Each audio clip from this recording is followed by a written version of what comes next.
What's up guys, this is Wenzes. Welcome back to my channel where we talk about personal development for INFJs and how to create an epic life on your terms. Today we're talking about INFJ dating, INFJ relationships, and we're asking the question, how can an INFJ ask for what he or she wants and get it? Because we all know we as INFJs by default always look out for the other person. We think what we can do to enrich the relationship, how we can be of service to the other one, and very often in this process we create a dynamic that doesn't allow us to even ask for what we want. We continue to get frustrated, waiting for the other person to understand us, to give us what we want, and we don't change the dynamic, which is responsible for us actually getting what we want and not only asking for it. Before we get started, I want to remind you, if you want to take the next step in creating your INFJ Epic Life, then work with me privately or join the INFJ Epic Life Bootcamp. You can also download the free poster, all the links you find below. As INFJs, we very often feel like when we're in a relationship, we can be married, it can be a dating situation, this even works in friendships in a lot of ways. We feel that we're not asking for that much. We are already giving 80% and all we want is 20% back. We want the other person to take us seriously, to acknowledge our opinion, and to really give us the feedback that yes, we matter.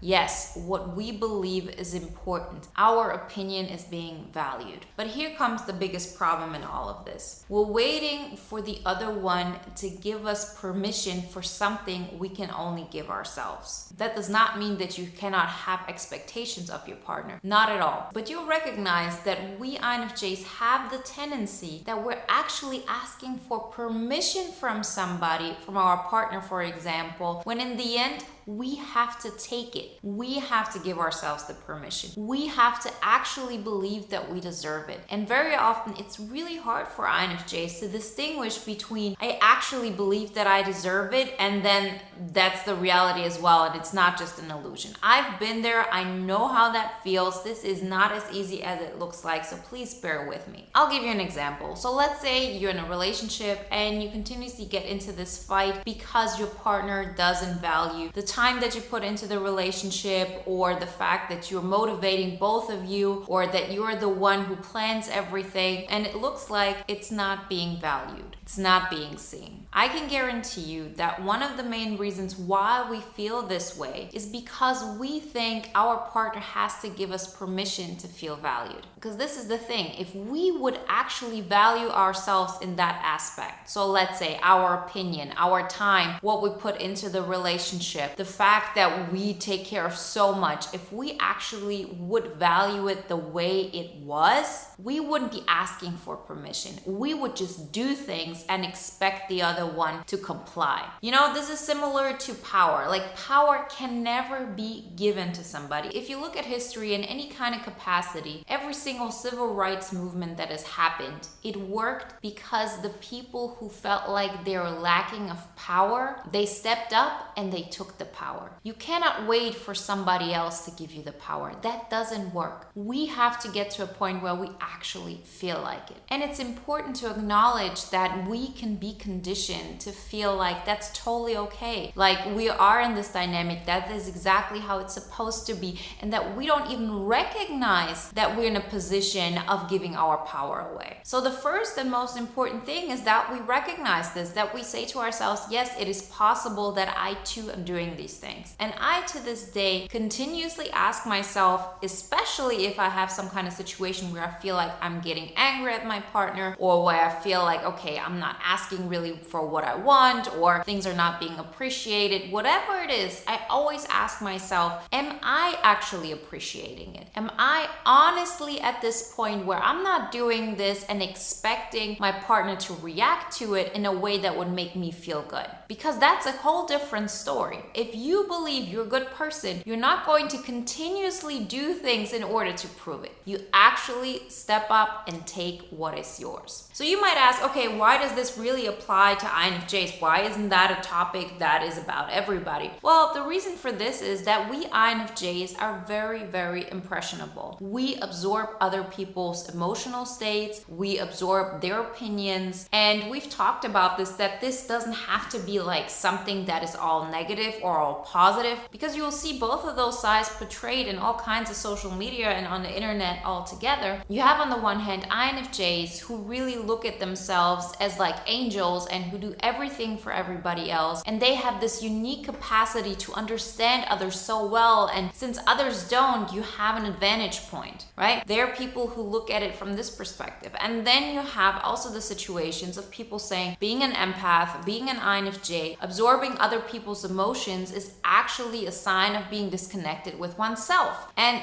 both of those aspects are true. We have to understand that. We definitely, by definition, have the capacity to absorb other people's emotions. The question is, when do we do it? Do we do it in a controlled manner? And do we do it without paying the price of neglecting ourselves? If we do that, so we make sure that our opinion matters most in our mind, we get to a point where we recognize that yes, probably there are situations where I fall into that default state. Let me reanalyze it. And through that, I actually step up as somebody who honestly believes they're a good person, their contributions matter, their way of seeing the world is important. We have to get to that point. We actually have to believe it. And in order to do that, remember, we have to acknowledge the fact that we probably don't. I'll give you another example. Let's say you express your opinion, and for some reason, your partner takes that as a personal attack. And they start throwing a fit and telling you you're so selfish, you're only thinking about yourself, you don't care about the relationship, and the list goes on and on. If you at this point have the slightest doubt that you're not a good person, what are you going to do? You're probably going to try to convince your partner that you have just good intentions, that you might even get to a point where you say, I just have to do more, I have to give more, I have to explain to them over and over again that I never had a bad intention, or if I did, then it just happened automatically. There was nothing malicious going on in my mind. What would a person do who honestly believes they're a good person? They would maybe apologize once, and that would be that. They would see that, okay, if that person, even if it's my partner, doesn't see that I actually am a good person and, well, I made a mistake, which we forgive others for all the time, we just don't forgive ourselves. So what does that mean? Well, it means that we get into situations where we're actually looking for the other person to tell us that we're a good person. We are not in a position where we honestly believe we are. Because if we believe we would be good people, we wouldn't even interact in that way. We would go our way and say, oh, he or she just has like some kind of problem right now. They need to just figure themselves out, and you continue to do your thing. So what does that have to do with asking for what we want and actually getting it? For us INFJs, it's very seldom that we want something out of a relationship that's very tangible. As in, I want to get gifts, I want to be taken to that place, or I want my partner to meet me 5 times a week. Very often for us, the most important thing is that we feel valued, that we're not the only ones pulling our weight, that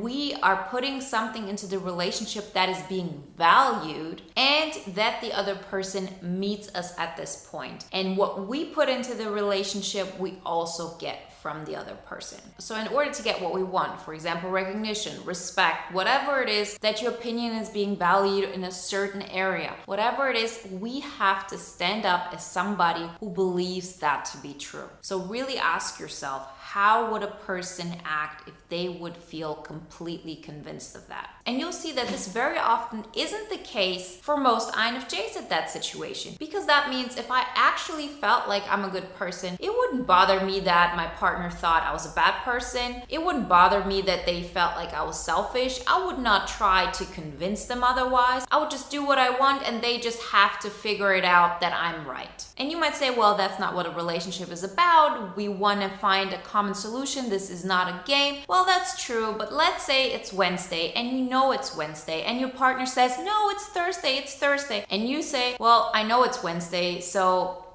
figure it out. At that moment, you're not trying to convince your partner that it's Wednesday over and over again, because you've said it once. Apparently, they don't want to believe it at that moment. But if you, at this perspective, continue to tell them why it's not Thursday and why Wednesday works better, or whatever it is, you're always putting yourself in a situation of your partner has the last word. And for us INFJs, this can happen so easily because we love being the observer. observer. We love being somebody who contemplates. We don't want to take charge. But in situations like this, it's hugely important to take charge, to take the power, to empower ourselves and get to a position where we honestly believe that. And if we don't, which very often happens once you're in this transformation process, we have to take action despite not liking how it makes us feel. So if you're in a position where you feel like you're putting so much into the relationship and you're not getting the same amount back, and you're afraid of taking a step back and doing more things for you because your partner might then think you're not putting any effort in, or you don't care, or you're just selfish, or whatever it is, remember, what would a person do who actually believed they deserve to have more freedom? What would a person do who actually believed they're already doing so much for the relationship? Let me put myself first here for a minute. They would do that.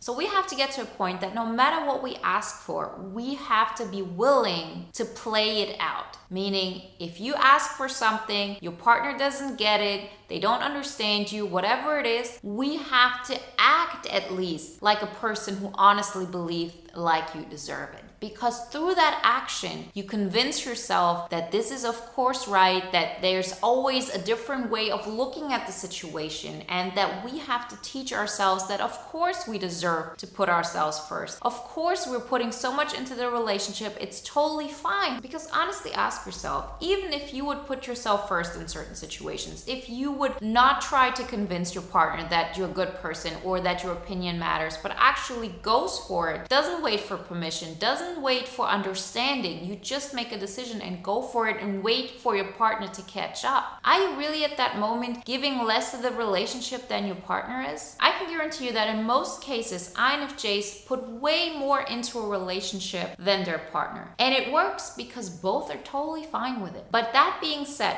once we know this and we're willing to change the dynamic, and we don't approach it from a perspective of, I want you to understand me, I want you to give me feedback that I'm allowed to do this, but you just take it. I remember when I finished university and I just wanted to spend some money. Still at that moment, I called my mom up and I asked her, do you think it's okay if I spend this money? And she said, no, you're not in a position where you're making thousands of dollars every month. You cannot do this. So what did I do? I went home, I was crying, and I believed that I don't deserve it. When all that time, it was about me spending my money. So I was at that moment where I didn't give myself the permission, where I was waiting for my mom. And I was an adult woman by then. But that's how so many INFJs have conditioned themselves. I was waiting for her to tell me it's okay. And the moment all of this changed is when I decided I'm going to do it and I'm going to feel okay about it. And guess what happened? My mom got on board. She understood. Oh, okay, so that's who she is. That's what kind of decisions she makes. How am I going to approach this relationship? And this same dynamic applies to all our relationships, mainly in our intimate relationship, because we're psychologically so close to each other. So many of our deepest fears, our deepest insecurities, we live out in that relationship. So if we feel like I'm not putting enough into this relationship, I'm actually too selfish, I don't care about others, or whatever it is, if you deep down feel this, how is that going to play out? It's going to play out that you give way too much into the relationship than the other person, and you want the other person to recognize this in order for you to feel good.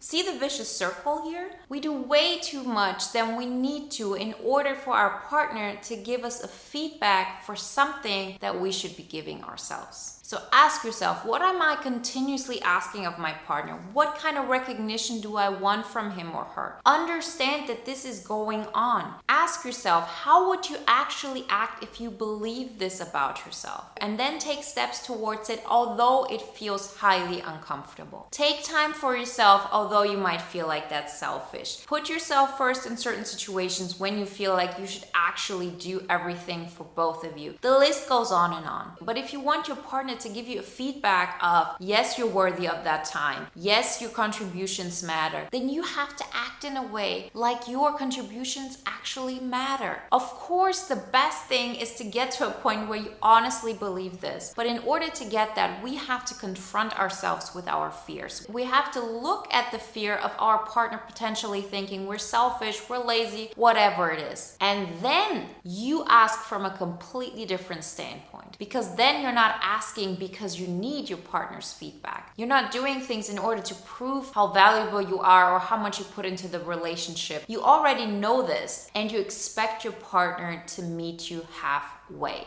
I know this isn't easy for INFJs. I to this day haven't mastered this, but I make it a point to lean into this, to ask myself again, what part of my personality am I still waiting for validation from others or from my partner in this particular instance? Why am I getting upset when I don't get the feedback I'm looking for? That is the key to analyzing what's actually going on, changing our behavior, and through that, changing the dynamic that we have with our partner and with ourselves. So I really hope that inspired you to take the next step in your relationship, to ask for what you want from an empowered place and get it. Remember, if you want my help in this process, then work with me privately or join the INFJ Epic Life Bootcamp waiting list. And if you want to watch another video now that is in alignment with today's topic, then watch the video on INFJ dating, what you need to know when you're an INFJ. Like always, guys, I wish you a wonderful day, a great week, and I'll talk to you next time. Bye.